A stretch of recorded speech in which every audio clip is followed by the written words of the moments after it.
नमस्कार. Tasty homemade रेसिपीमध्ये आपलं स्वागत आहे. आज मी तुम्हाला दाखवते मस्तपैकी खमंग अशी जराही कडू न लागणारी कारल्याची भाजी. तुम्हीही एकदा नक्की करून बघा. वेगळ्या पद्धतीने दाखवते आहे. हे मी अशी पातळ कारली चिरून घेतली आहेत गोल गोल आणि त्यातलं सगळं बी काढून टाकलं आहे. अशा प्रकारे आपल्याला कारली चिरून घ्यायची आहेत. नंतर ती कारली आपण एका वाडग्यात काढून घेऊ. वाडग्यात काढल्यावर आपल्याला त्यात ताक पाणी असं मिक्स करून घालायचं आहे. हे ताक आणि पाणी मी मिक्स केलं आहे आणि त्यात घातलं आहे. आणि मीठ घालायचं आपल्याला त्यात आणि चोळून ठेवायची तशी कारली. म्हणजे मग आपल्याला अर्धा तास ती अशी भिजवू द्यायची. भिजवल्यानंतर आपल्याला ते अर्धा तासाने त्यातलं सगळं ताक काढून टाकायचं आहे. आणि हे ताक आपल्याला फेकून द्यायचं नाही, ते झाडाला घालायचं. म्हणजे झाडालाही त्याचा उपयोग होतो. आणि नंतर आपल्याला परत ते स्वच्छ पाणी घालायचं त्यात आणि अशी चोळून कारली ती चोळून घ्यायची अशी चांगली. आणि मग हातावर अशी पिळून एका ताटात वेगळ्या काढून घ्यायची. हे अशा प्रकारे आपण सगळी कारली अशी एका ताटात काढून घेऊया. खूपच छान लागते ही भाजी. नक्की करून बघा. जराही कडू लागत नाही ताकात भिजवल्यामुळे. हे अशा प्रकारे आपण ही कारली काढून घेतो आहे एका ताटात. आता आपण कढईमध्ये थोडंसं तेल घ्यायचं आहे आणि त्यात आपल्याला कारली घालायची. आधी आपल्याला कारली ही फक्त परतून घ्यायची तांबूस अशी आणि मग आपल्याला त्याची भाजी करायची. बघा, मी कढईत तेल घातलं आहे आणि त्याच्यावर ही कारली अशी पसरवून ठेवायची.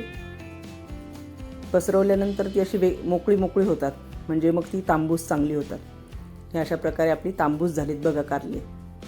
ती मी परत एका ताटात काढून घेते आणि त्याच कढईत आपल्याला परत तेल घालायचं आहे. आता आपल्याला फोडणी करायची. तेल घातलं मी. तेल गरम झालं की त्यात आपल्याला मोहरी घालायची, हिंग घालायचं आहे आणि तीळ घालायचे. तीळ घातल्याबरोबर आपल्याला त्याच्यावर झाकण ठेवायचं आहे. म्हणजे तीळ बाहेर उडत नाहीत. नंतर आपल्याला झाकण काढून त्यात आता आपण हळद घालायची, थोडी तिखट घालायचं, लाल तिखट, धणे जिरे पावडर घालायची, दाण्याचं कूट घालायचं आहे आणि काळा मसाला घालायचा आहे. थोडंसं हलवून घ्यायचं.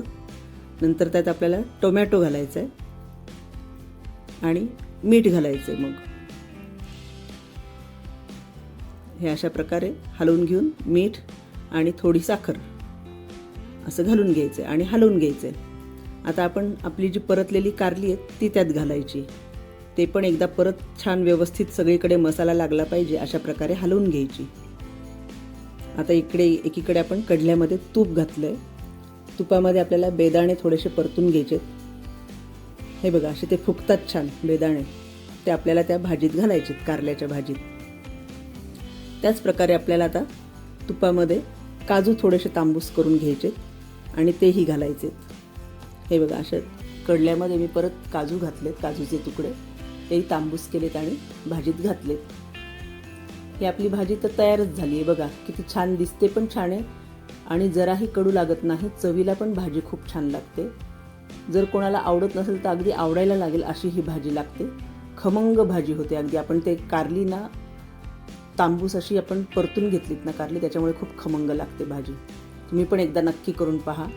तुम्हाला जर माझा व्हिडिओ आवडला असेल तर लाईक, कमेंट आणि सबस्क्राईब करा आणि शेअर करायला विसरू नका. थँक्यू. माझ्या इतर रेसिपी पाहण्यासाठी स्क्रीनवर दिलेल्या व्हिडिओवर क्लिक करा.